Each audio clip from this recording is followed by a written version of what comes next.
This video was sponsored by Jakob Pertl. What's up, Dream Team? It's Certified Buckets here, and today we are going to compare Donovan Mitchell and Devin Booker. As the Suns and Jazz have been rivals over the last few years, this argument has been huge within the NBA. So let's settle this once and for all. Both players are basically the star players of their team. They both have really good veteran point guards to set them up. Booker with Chris Paul and Mitchell with Mike Conley. So they both get a good amount of open looks. Let's take a look at who is better at sinking them. For now, we'll limit our discussion to just this year, the 2021 through 2022 season.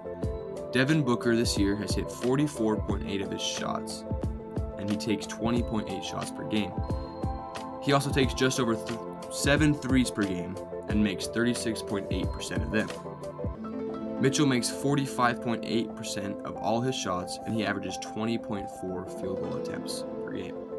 He shoots an average 9.3 threes per game with a 35.9% average behind the arc. Mitchell averages 26.1 points per game on his little over 20 shots, while Booker averages less points at 25.6 on more field goal attempts with 20.8.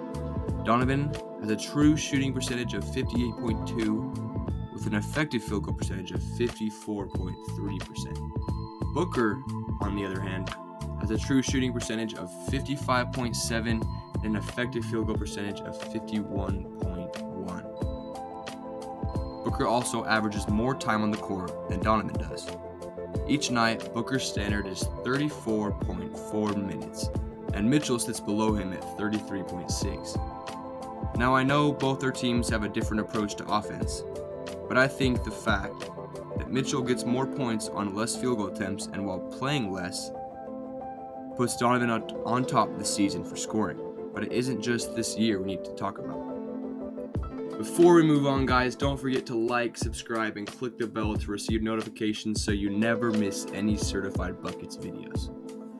Moving on. As I said, this year isn't all that matters. Throughout their careers, both Mitchell and Booker have been solid players that each of their teams look to when they need a leader.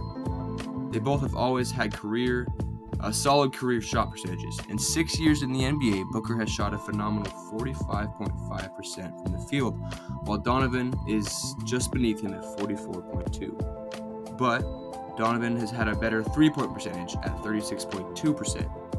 Book's percentage is a little bit worse at 35.4%. But we need to look at more than scoring to decide who is the better player. While neither of the two are exceptionally great at passing like Chris Paul or John Stockton, they both have good awareness and an instinct for playmaking.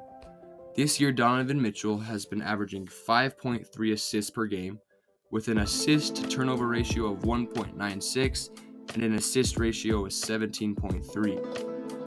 Booker gets 4.6 assists per game, an assist-to-turnover ratio of 1.90, with an assist ratio of 15.5. Mitchell also has a higher assist percentage at 25.8 than Booker does at 21.0. But, as I said, the Jazz and Suns run their offenses completely differently.